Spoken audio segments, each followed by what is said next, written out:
Assalamualaikum warahmatullahi wabarakatuh. Kembali lagi di mata kuliah penelitian tindakan kelas. Untuk minggu ini, kami dari kelompok 9 yang beranggotakan saya sendiri, Firda Fenanda Febriana.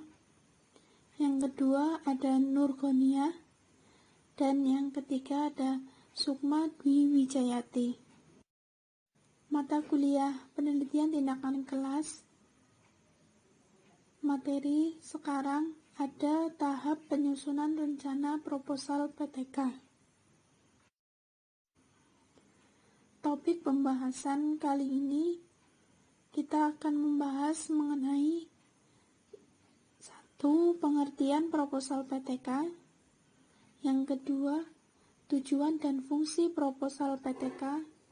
Yang ketiga, komponen proposal PTK. Dan yang terakhir, tahap penyusunan proposal PTK. Langsung saja untuk penjelasan yang pertama akan dijelaskan oleh saya sendiri mengenai pengertian PTK. Dalam Kamus Umum Bahasa Indonesia, proposal dijelaskan sebagai rencana yang dituangkan dalam bentuk rancangan kerja. Proposal adalah usulan tentang suatu kegiatan yang memuat kerangka atau garis besar kegiatan yang hendak dilaksanakan. Berdasarkan definisi tersebut, maka dalam suatu penelitian proposal pada dasarnya merupakan peta acuan tentang kegiatan yang akan dilaksanakan oleh peneliti. Proposal penelitian atau sering disebut juga sebagai usulan penelitian adalah suatu pernyataan tertulis mengenai rencana atau rancangan kegiatan penelitian secara keseluruhan. Lanjut ke materi yang kedua, yaitu ada tujuan proposal PTK. Proposal PTK di sini merupakan paparan rencana kegiatan yang dituliskan atau dituangkan dalam narasi. Intisari dari proposal penelitian berisi gagasan masalah yang akan diselesaikan, rencana pemecahan masalahannya, dan alasan tentang pentingnya masalah itu untuk diselesaikan. Alur berpikir dalam menyusun proposal harus logis dan sistematis. Alur berpikir yang logis dan sistematis ini harus terlihat dari komponen-komponen proposal yang satu dengan lainnya saling terkait.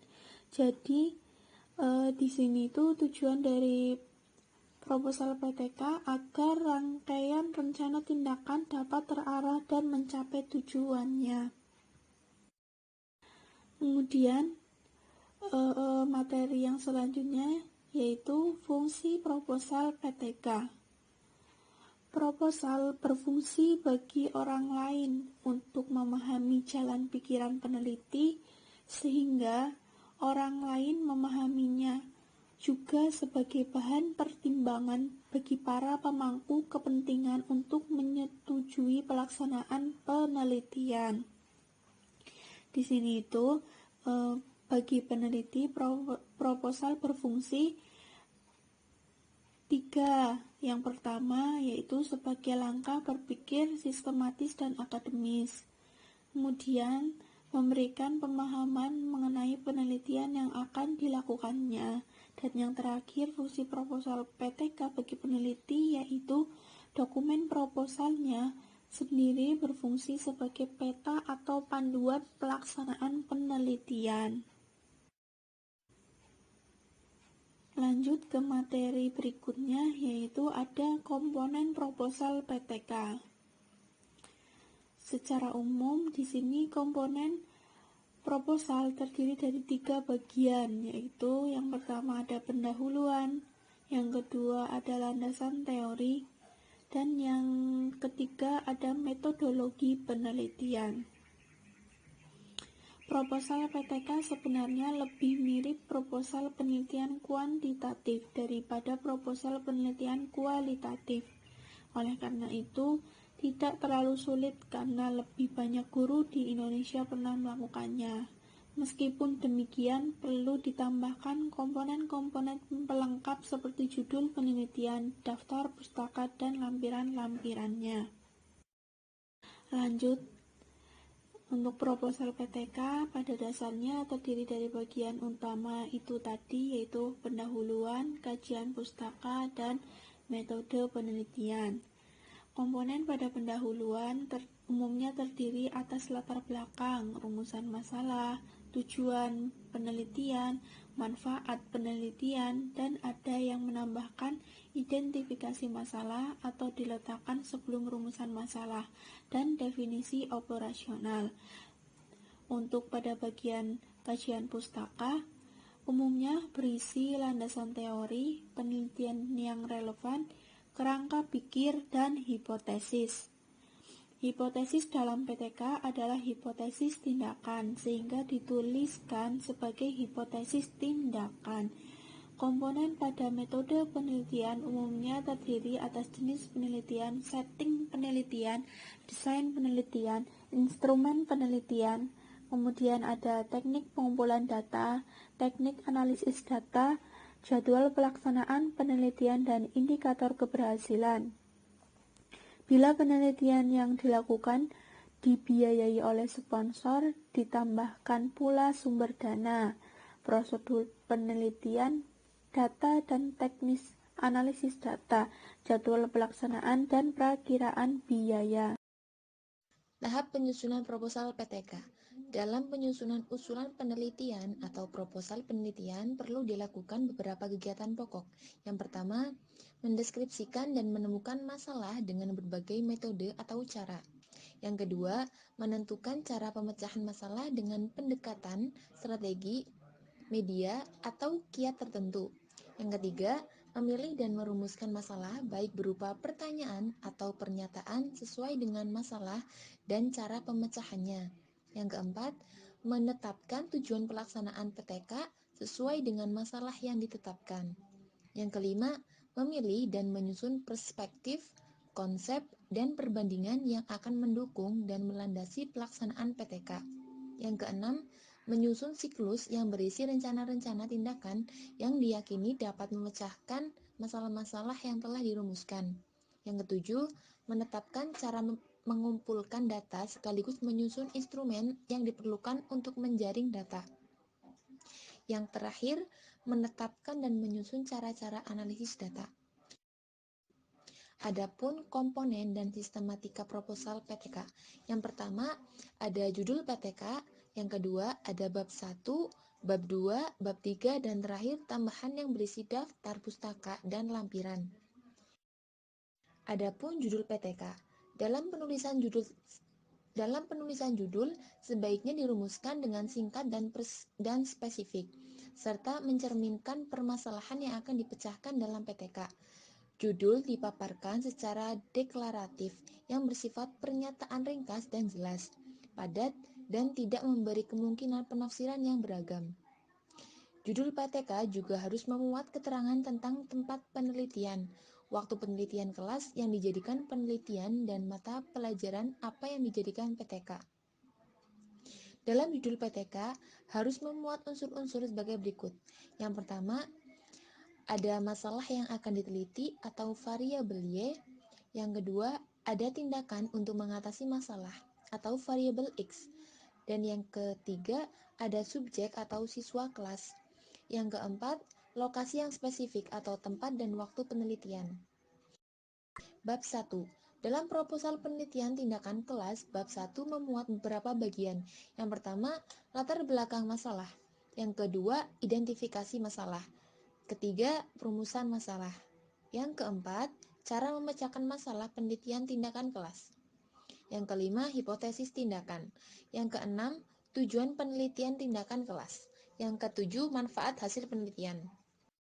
Adapun bab 2 yaitu kajian teori atau pustaka yang menjelaskan variabel-variabel penelitian dan mendasari unsur usulan rancangan penelitian. Kajian teori dapat berupa kutipan teori, berbagai definisi dari variabel, dan temuan penelitian sebelumnya. Uraikan dengan jelas kajian teori yang menumbuhkan gagasan dan mendasari usulan rancangan PTK.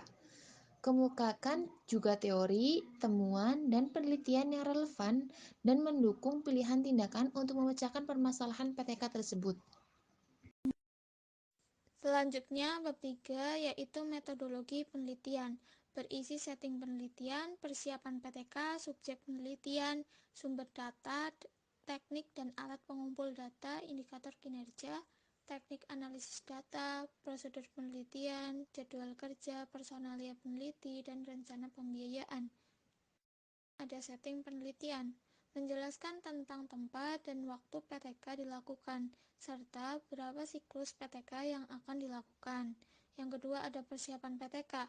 Dalam persiapan PTK, peneliti menjelaskan standar kompetensi dan kompetensi dasar yang akan dijadikan PTK. Peneliti juga menguraikan instrumen yang diperlukan dalam PTK seperti lembar observasi, RPP, lembar evaluasi, dan LKS. Yang ketiga ada subjek penelitian. PTK dilaksanakan di kelas mana dan jumlah siswa yang akan menjadi sasaran PTK. Yang keempat ada sumber data. Sumber data dalam PTK seperti siswa, guru, dan teman sejawat. Yang kelima ada teknik dan alat pengumpul data. Dalam PTK umumnya dikumpulkan dua jenis data, yakni data kualitatif dan data kuantitatif. Data tersebut menggambarkan perubahan yang terjadi baik berupa kinerja siswa, kinerja guru, maupun suasana kelas. Data ini akan digunakan sebagai dasar untuk menilai keberhasilan atau kekurang berhasilan tindakan perbaikan pembelajaran yang dicobakan. Selanjutnya, indikator kinerja. Indikator kinerja itu suatu kriteria yang digunakan untuk melihat tingkat keberhasilan dari kegiatan PTK dalam meningkatkan atau memperbaiki mutu pembelajaran di kelas. Indikator kinerja harus realistik dan dapat diukur. Yang ketujuh ada analisis data. Analisis data yang akan digunakan sesuai dengan metode dan jenis data yang dikumpulkan. Pada PTK, data yang dikumpulkan dapat berbentuk kuantitatif maupun kualitatif. 8. Ada prosedur penelitian. Prosedur penelitian berisi tentang kegiatan yang akan dilakukan pada setiap siklus. Ya, selanjutnya personalia penelitian. Dalam personalia penelitian, sebutan tim peneliti yang terlibat dalam PTK. Ini disertai dengan rincian dan beban tugas masing-masing anggota PTK. 10. Ada rencana pembiayaan. Rencana pembiayaan berupa semua biaya yang diperlukan untuk melakukan PTK. Rencana pembiayaan PTK ini akan lebih baik bila ditampilkan dalam bentuk tabel sehingga mudah dipahami oleh pihak yang berkepentingan. 11. Ada rencana kerja. Rencana kerja berupa urutan-urutan kerja mulai dari awal kegiatan sampai penyusunan proposal PTK. Urutan kegiatan tersebut mencakup jenis kegiatan apa saja yang akan dilakukan dan kapan saja yang akan dilaksanakan. Oleh karena itu, dalam rencana kerja sudah terperinci jadwal waktu. Selanjutnya, pada bagian akhir proposal PTK berisi daftar pustaka dan lampiran. Daftar pustaka yang akan dipakai ini dalam penelitian harus disusun menurut urutan abjad pengarang, dan hendaknya daftar pustaka benar-benar relevan dan sungguh-sungguh akan dipergunakan dalam penelitian. Bagian lampiran dapat berisi rancangan pembelajaran, lembar observasi, panduan refleksi atau diskusi, instrumen penelitian yang akan digunakan, dan lain sebagainya. Hal-hal lain yang dapat memperjelas karakteristik kancah PTK yang disusurkan dapat disertakan dalam usulan penelitian ini. Ya, sampai di sini sekian dan terima kasih. Kami dari kelompok 9 meminta maaf apabila ada kesalahan dalam perkataan, mohon dimaafkan. Wassalamualaikum warahmatullahi wabarakatuh.